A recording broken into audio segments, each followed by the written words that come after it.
Aim right, achieve big at KR Mangalam University.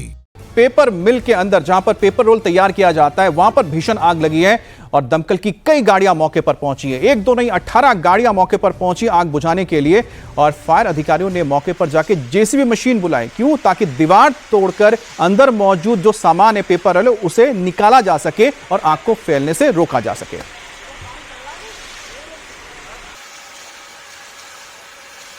तो खबर गाजियाबाद से आ रही है और आप देखें ये आग कितनी भीषण है। पेपर फैक्ट्री में ये भीषण आग लगी है। चारों तरफ से ये धुआं और ये लपटें, आग की लपटें उठती हुई दिखाई दे रही है। इससे पूरे इलाके में अफरा तफरी का माहौल दिखाई दे रहा है। गाजियाबाद की तस्वीरें आपके सामने।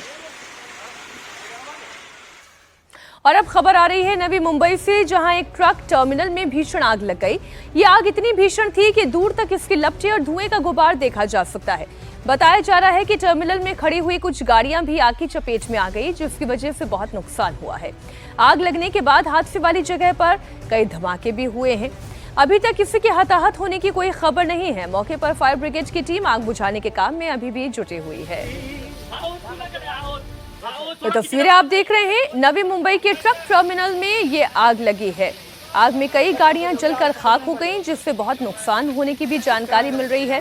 फायर ब्रिगेड की बहुत सारी टीमें इस वक्त आग पर काबू पाने में जुटी हुई हैं। नवी मुंबई की ये तस्वीरें, आग की भीषणता इस तस्वीर में ही नजर आ रही है। काफी सारी फायर ब्रिगेड की गाड़ियां इस वक्त आग को बुझाने में लगी हुई हैं, लेकिन कोई बहुत राहत मिल पाए ऐसा दिखाई नहीं दे रहा है। अभी इसमें थोड़ा समय और जाएगा।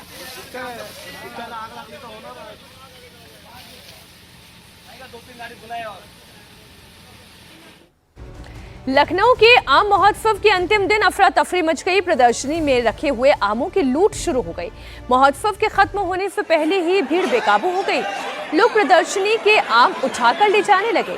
प्रदर्शनी के आम केवल प्रदर्शन के लिए थे, जबकि उनकी बिक्री बाहर अलग स्टॉल्स पर की जा रही थी। आम महोत्सव में बड़ी संख्या में लोग शामिल हुए थे, जो देश भर की विभिन्न किस्मों के आम देखने के लिए और यहाँ खरीदने के लिए आए थे। लेकिन आयोजन के आखिरी पलों में प्रशासन की ढिलाई के चलते भीड़ के नियंत्रण में कमी आई और फिर हालात बेकाबू हो गए। लोग बेतहाशा आमों पर टूट पड़े। हंसते हंसते अपने पॉलिथीन को खोलने लगे, ठेलों को खोलने लगे और एक एक आम को लूटने लगे।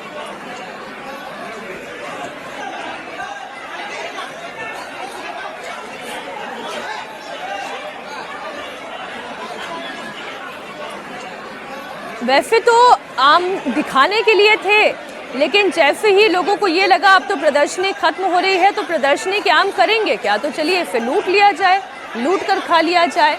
और ये सब जानते हैं कि सब गलत कर रहे हैं। इन आमों की लूट सही नहीं है, क्या आदमी हो क्या औरत हो, और सब जानते हैं कि कैमरे में रिकॉर्ड हो रहा है, लेकिन फिर भी लूट मचाए जा रहे हैं। अभी अभी खबर उत्तराखंड से आ रही है। बद्रीनाथ ट्रैक पर लैंडस्लाइड हुई है। पहाड़ों के बड़े बड़ी चट्टानें टूटकर नीचे गिरी हैं। इसके चलते चार धाम यात्रा बाधित हुई है। बद्रीनाथ जाने वाला नेशनल हाईवे अभी बंद कर दिया गया है। लगातार हो रही तेज भारी बारिश की वजह से पहाड़ी इलाकों में लैंडस्लाइड की घटनाएं आम हैं, लेकिन इसके बावजूद चार धाम की यात्रा के लिए सैलानी और तीर्थयात्री लगातार निकल रहे हैं। उनके लिए ये तस्वीरें चेतावनी भरी हैं। पहाड़ों से टूटकर आई हुई बड़ी बड़ी चट्टानें और उसका मलबा इस वक्त नेशनल हाईवे पर दिखाई दे रहा है। नेशनल हाईवे पूरी तरीके से बंद हो गया है। ना आगे जाया जा सकता है, ना फिर पीछे बढ़ा जा सकता है। ऐसे में अभी फिलहाल इस मलबे को हटाने का काम किया जा रहा है।